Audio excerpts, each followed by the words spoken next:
তারাপীঠের মতো তীর্থক্ষেত্রে, সেখানে এতজন মানুষের প্রাণ চলে গেল, বহু মানুষ আহত। তো স্বাভাবিকভাবে কোনো ধরনের বেনিয়মের অভিযোগ যদি থাকে, আমি তো একই কথা তো আমরা চিঠিতে লিখেছি, মানে এই বেনিয়মের সঙ্গে যুক্ত যারা তাদেরকে আইডেন্টিফাই করতে হবে, তাদেরকে শাস্তি দিতে হবে। তো মানে এটা তো খুব লাউড অ্যান্ড ক্লিয়ার। আমরা তো শুধু টিআরডি এর কথা লিখিনি চিঠিতে, সর্বত্রই এই নেক্সাসগুলোর সঙ্গে যারা যুক্ত তাদের আইডেন্টিফাই করে নেক্সাসগুলোকে বাস্ট করতে হবে। এখন অভিষেক বন্দ্যোপাধ্যায়ের মানে অ্যাকাউন্ট, সেটা তার নিজের অ্যাকাউন্ট না পার্টির অ্যাকাউন্ট, এগুলো তো আগে জানা দরকার। মানে যার অর্থ নেই তিনি মানে গত সেশনেও বারবার চার্টার্ড ফ্লাইটে যাতায়াত করলেন, তাহলে আমরা জানি না যে কোন অ্যাকাউন্ট ফ্রিজ হয়েছে, ওনার কোন ব্যক্তিগত অ্যাকাউন্ট ফ্রিজ হয়েছে, সেটা উনি এবং কোর্ট বা যারা ফ্রিজ করেছেন তারা বলতে পারবেন। পাবলিক ডোমেনে তো এই নিয়ে এর আগে কথা আসেনি। কিন্তু এই প্রশ্ন উঠছে যে আসলে এটা একটা নর্মাল কোয়েশ্চেন, যে পার্টির অ্যাকাউন্টটাই কি ওনার অ্যাকাউন্ট, নাকি ওনার অ্যাকাউন্টটাই পার্টির অ্যাকাউন্ট? আসলে সব মিলেমিশে একাকার হয়ে গেছে।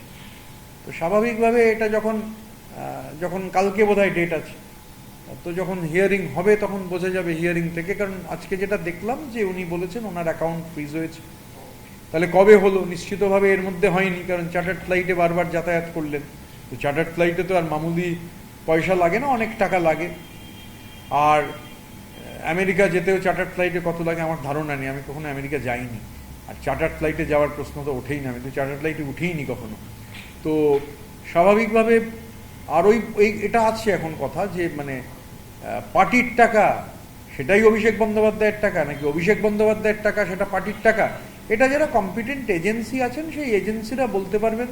সুতরাং স্পেকুলেশনে গিয়ে লাভ নেই। এজেন্সি, কেন্দ্রীয় সংস্থাগুলোর ওপর বা যারা তদন্ত করছেন তাদের ওপর ভরসা রাখা যাক, নিশ্চিতভাবে তথ্য উঠে আসবে। এখন ওনার ভাইপো সম্পর্কে যদি নির্দিষ্ট কোনো অভিযোগ থাকে বা প্রমাণ থাকে, সেটা রাজ্যের যারা সরকার আছেন, যারা কম্পিটেন্ট অথরিটি আছেন তারা দেখবেন। মানে আর অভিযোগটা যেহেতু আমি করিনি, মানে আমার এই বিষয়ে সম্যক ধারণা নেই, তো আমি তো যে কথাটা বললাম যে কোনো ধরনের অভিযোগ থাকলে ডেফিনেটলি তার তদন্ত করে দেখার তো স্কোপ আছে। মানে সুইপিং কমেন্ট না করে তদন্ত করে দেখে যদি কোনো নেক্সাস থাকে সেই নেক্সাসকে বাস্ট করা, নেক্সাসের মধ্যে যারা আছেন তাদের আইডেন্টিফাই করা, এটা সরকারকে করতে হবে, মানে এবং দ্রুততার সাথে করতে হবে। তো ফরেন্সিক রিপোর্ট, এটা মানে 3 জন মানে একাধিক লোকের সই জাল হয়েছে। তাহলে আমি ধরুন এই চিঠিটার ক্ষেত্রেও তো মানে যে চিঠির কথা উল্লেখ করলাম, মানে আশিসবাবুর যে নোটটা, তো ফরেন্সিক ইজ কেপেবল এনাফ যে প্রমাণ করার জন্য কোনটা সত্যি আর কোনটা সত্যি নয়। তাহলে যে দাবি করা হচ্ছিল কোনো সইজাল হয়নি, মানে আমরা ব্যাকডেটে, আমরা তো বলেছিলাম ব্যাকডেটে সই করানো হয়েছে, তো ফরেন্সিক এভিডেন্স যদি থাকে 3টে সইজাল হয়েছে, তার মানে একাধিক সইজাল হয়েছে, খুবই সিরিয়াস ব্যাপার।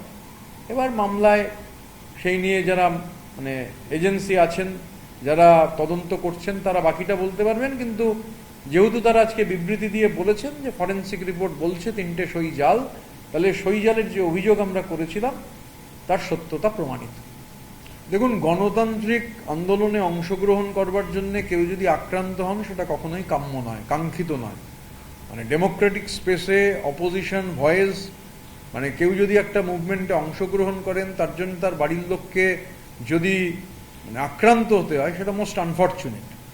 মানে গভর্নমেন্ট এত বড় একটা ম্যান্ডেট পেয়ে এসেছে এবং এই ধরনের ঘটনার ভুরি ভুরি অভিযোগ অতীতে ছিল, সেই জন্যই তো ম্যান্ডেট আমাদের বিরুদ্ধে গেছে।